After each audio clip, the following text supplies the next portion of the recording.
बड़बड़ाती जिठानी। सिम्मी की शादी एक जॉइंट फैमिली में होती है जहां उसके पति राकेश के चाचा चाची भी साथ रहते थे। उनकी बहू मेघा सिम्मी की जिठानी लगती थी। अरे मेघा, राकेश आ गया है, उसका खाना लगा दे बेटा। हाँ माँ, बस वो चेंज कर ले, मैं खाना लगा दूंगी। सबके कमरे में जाने के बाद सिम्मी और राकेश साथ खाना खाते हैं, जिसे देखकर मेघा को जलन होने लगती है। अरे सिम्मी, हमारे घर में पति के साथ खाना खाने का रिवाज नहीं है, तुम्हें राकेश ने बताया नहीं क्या? सिम्मी मुस्कुराकर वहां से चली जाती है कि मेघा सिम्मी की सास के पास जाती है। अरे चाची जी, राकेश भैया तो सीधे हैं, कछु नहीं बोलते, कछु नहीं समझते, लेकिन आप तो सयानी है ना। अब देखिए, साथ बैठकर खाती है भैया के, कुछ झूठा मीठा उसका भैया के पेट में चला जाए तो सिम्मी को तो पाप लगेगा ना, पाप।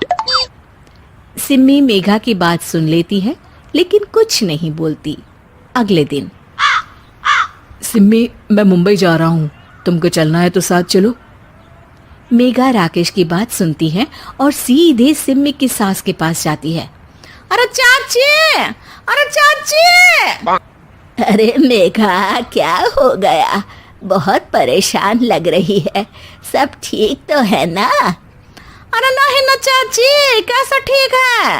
राकेश भैया मुंबई जा रहे हैं, आप तो जानती हैं कितने सीधे हैं, इतनी दूर जा रहे हैं, कहीं कुछ हो न जाए। अरे नहीं नहीं, मैं नहीं जाने दूंगी उसे। अरे सिम्मी, पता चला है कि राकेश मुंबई जा रहा है। ना बेटा ना, वो नहीं जा सकता। अरे माँ, उन्हें ऑफिस के काम से जाना था, लेकिन आपको तो पता है ना, उन्हीं दिनों मेरे मायके में शादी है, तो वो अपनी जगह किसी और को भेज रहे हैं। अच्छा अच्छा, तो फिर ठीक है। सिम्मी समझ जाती है कि मेघा ने सास के कान भरे हैं। वो सास से कहती है, माँ जी, लेकिन हम दोनों कुछ दिनों के लिए मसूरी जा रहे हैं। आप तो जानती हैं कि शादी के बाद हम कहीं नहीं गए। अच्छा अच्छा, ठीक है, जाओ घुमाओ। सास वहां से चली जाती है।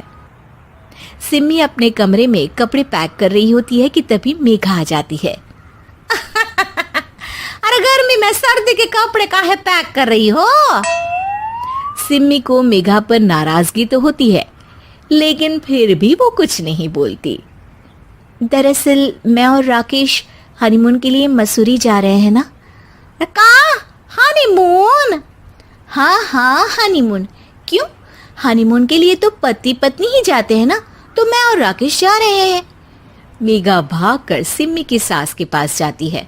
अरे चाची, सच में तुम लोगों जितना सीधा परिवार तो मैंने देखा ही नहीं है।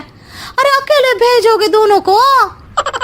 मैं और सुरेश तो कभी अकेले नहीं गए। हाँ भाई, हम तो परिवार में ही अच्छे, बड़ों के बीच, ऊपर से खर्चे है भगवान। अरे चाची, पहाड़ी इलाका है, कुछ हो गया तो? सास सीधी सिम्मी को बुलाती है, लेकिन सिम्मी तो वहीं सास के कमरे के बाहर ही खड़ी थी। बस मेघा दीदी, आपसे यही उम्मीद थी। अरे बड़ी हूँ, घर के कायदे कानून तो मैं ही बताऊंगी ना। अरे तो अपने घर में रखिए ना सारे कायदे कानून। आपकी सास खुद खाना बनाती है, क्योंकि आप यहाँ आकर मेरी सास के कान भरती हैं। आपका पति हमेशा खुद खाना लेकर खाते हैं, क्योंकि आप मेरे घर में ये देखने के लिए बैठी रहती हैं कि मैंने और राकेश ने साथ खाना खाया तो खाया कैसे।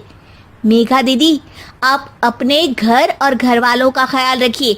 मेरे घर में ज्यादा घुसने की जरूरत नहीं है, और हाँ, मैं अपने सास और पति को संभाल लूंगी। मेघा चिल्लाती हुई वहां से चली जाती है, जिसकी आवाज सुनकर राकेश वहां आ जाता है। सिम्मी, मैंने तो तुम्हें पहले ही अपने घर का माहौल बता दिया था। हाँ राकेश, तुम्हारे घर का माहौल बहुत अच्छा है, लेकिन बाहर से कुछ लोग आकर इसे खराब करना चाहते हैं, जो मैं नहीं होने दूंगी। सास सिम्मी की बात सुनकर कमरे में चली जाती है।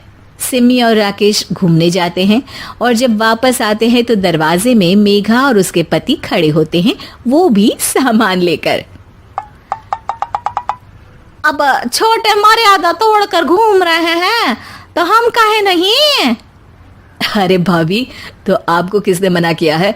वैसे भी 4 दिन की जिंदगी है, दूसरों के घर में ताक झाक करके बिताने से अच्छा हो मौज करके ही बिताओ। ऐसे ही मजेदार वीडियोस पाने के लिए हमें लाइक और सब्सक्राइब करें। धन्यवाद।